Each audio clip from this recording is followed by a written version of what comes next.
Selamat pagi. Jess, ini komen dari Pak Sandiland. Ya, sangat benar Pak Jess. Saya juga pernah diolok-olok. Pasti Pak, karena yang kita buat itu sesuatu yang tidak biasa. Tidak makan malam, tidak makan pagi, itu sesuatu yang tidak biasa. Itu evolusi. Ya. Evolusi dan transformasi. Kamu mau ikut bagus, tidak ikut juga tidak apa-apa, karena itu harus diputuskan sendiri oleh diri mereka sendiri, bukan kita yang mutusin. Kenapa bukan kita yang mutusin? Karena itu adalah keputusan diri untuk dirinya dia, bukan untuk kita. Keputusan saya untuk diri saya, gitu. Pasti diolok-olok. Saya 3 tahun pertama tuh habis saya diolok-olok. Ya, tapi ketika mereka justru malah pengen melihat kematian saya, mereka justru malah melihat kesehatan saya. Makanya ketika mereka ketemu saya hari ini, mereka pada bilang, kok bisa ya? Ini yang kamu buat ini tidak lazim, yang kamu lakukan ini tidak lazim. Apa yang orang-orang alami ketika dia mengikuti saya, ya, mengikuti omongan saya di konten, semua sudah saya alami. Buang air, keluar darah, saya udah alami. Susah BAB, saya alami semua. BAB-nya keras, saya alami semua. Ya, gatel-gatel, saya alami semua.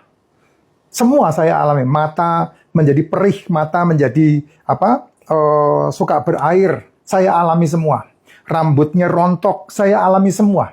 Jadi mendadak putih total. Waktu yang lalu saya alami semua.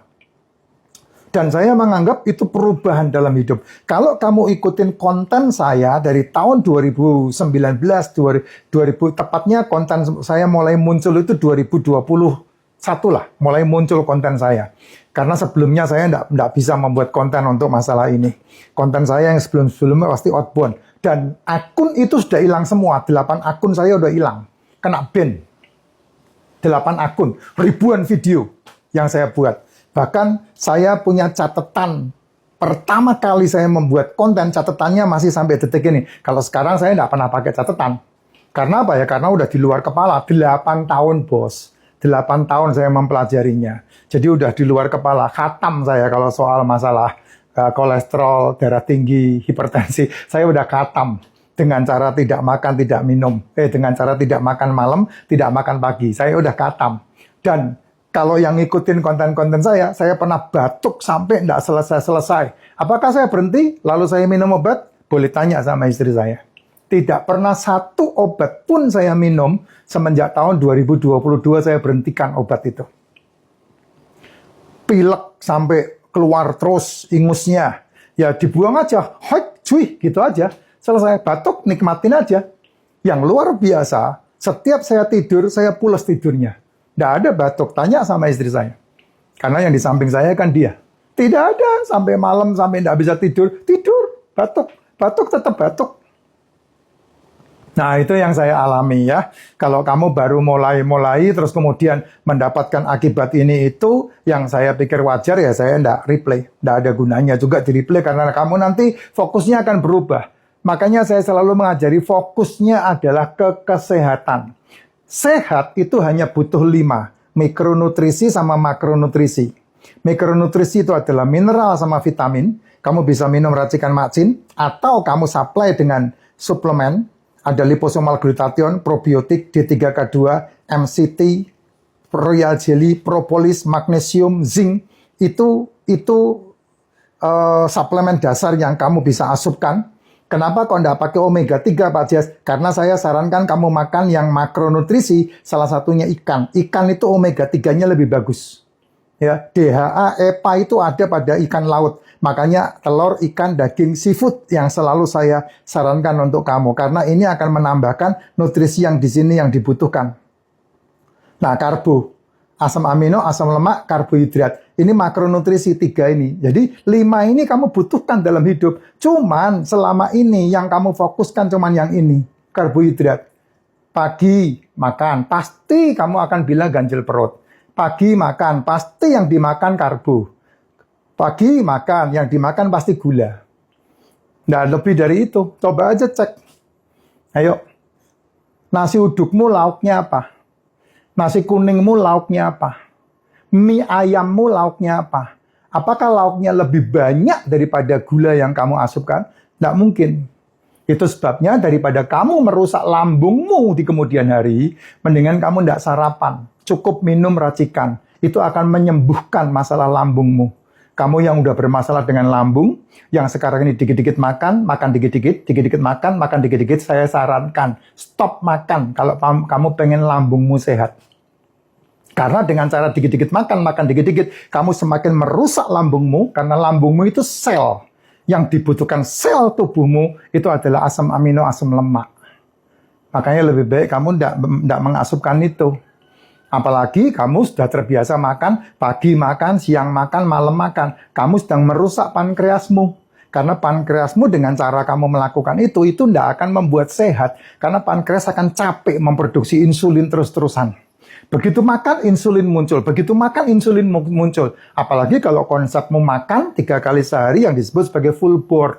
Full board itu makan pagi, snack, makan siang, snack, makan malam, snack, makan malam, brunch, makan tengah malam. Wah, itu pankreasmu jebol, Pak. Nggak heran kamu gula darahmu tinggi dan menjadi masalah di resistensi insulin. Apa yang membuat kamu mengikuti pola saya, asam uratnya tidak turun? Apa yang membuat kamu mengikuti pola saya, trigliseridmu melonjak? Apa yang membuat kamu mengikuti pola saya dan bermasalah dengan tubuhmu? Karena itu tadi, resistensi insulin tadi. Insulin ini kan kurir, ya, yang men-split semua energi dalam tubuhmu untuk memberi makan selmu itu, insulin itu. Kalau asam amino, asam lemak menjadi kolesterol, tugasnya LDL. LDL dari liver membawanya ke otak. Tapi kamu kambing hitamkan. Kamu fitnah LDL menjadi kolesterol jahat. Padahal otakmu makan 30% dari kolesterol yang diciptakan liver melalui LDL. HDL membersihkan. Itu sebabnya supaya tidak menjadi plak di dalam tubuh, kamu harus wanti-wanti gula yang harus kamu asupkan ke dalam tubuhmu. Nah, kenapa saya sarankan tidak makan buah? Saya tidak pernah bicara masalah buah dan sayur. Karena semua yang berhubungan dengan gula itu bisa dipecah oleh tubuhmu dari makananmu yang berasal dari telur, ikan, daging, dan seafood. Asam amino, asam lemak di dalam tubuh, kamu makan lemak hewan, kamu makan daging hewan, dan kemudian kamu masuk dalam tubuhmu. Di dalam tubuh, kebutuhan akan energi bisa dipecah dari situ. Kalau kamu tetap asupkan gula, maka gula itu yang langsung bekerja. Lah terus cadangannya kamu apain? Ya semakin numpuk cadangannya kalau kamu tidak pernah pakai. Itu sebabnya dengan cara kamu tidak makan malam dan tidak makan pagi, paling tidak 18 jam kamu tidak makan, tubuh memakan sisa atau cadangan energi yang ada di dalam tubuhmu, atau yang disebut sebagai keton, atau yang disebut sebagai ketofestasis itu, yaitu merubah lemak di dalam tubuh menjadi energi. Itu dilakukan oleh tubuhmu ketika kamu tidak mengasupkan makanan. Tidak mengasupkan makanan bukan berarti tidak mengasupkan minuman. Kalau minum wajib nih, saya sampai dibelikan gelas khusus sama bini saya nih minumnya. Nih, minum wajib. Satu hari kamu butuh 8-12 gelas. Kalau kamu berat badannya kayak saya, badanmu segede saya, kamu butuh 15 gelas. Satu gelas begitu kan 250-300 mili kan? Satu gelas itu. Satu botol aqua itu. Ya, satu gelas aqua itu. 250 mili. Kamu butuh 12 gelas itu. Supaya apa ya? Supaya ginjalmu sehat. Karena ginjalmu butuh air dan oksigen. Untuk apa? Membersihkan semua racun-racun yang setelah proses tubuhmu terjadi. Asam urat dibersihkannya di ginjal. Kan nggak mungkin kamu nggak melakukan itu tanpa air. Nggak bisa. Gitu. Nah, dari 12-15 gelas air yang kamu harus minum, nah saya sarankan 5-7 gelasnya, satu saset yang kamu seduh, diminum, seduh, diminum, seduh, diminum. Nah, penyeduhan yang terbaik pakai air mendidih. Kamu kepengen memiliki nutrisi dari racikan Mak Jin, tapi kamu tidak mau merebus air, ya walau alam, bingung saya. Ya, ada banyak hal yang bisa kamu dapatkan ketika kamu melakukan aktivitas dengan korban, yaitu proses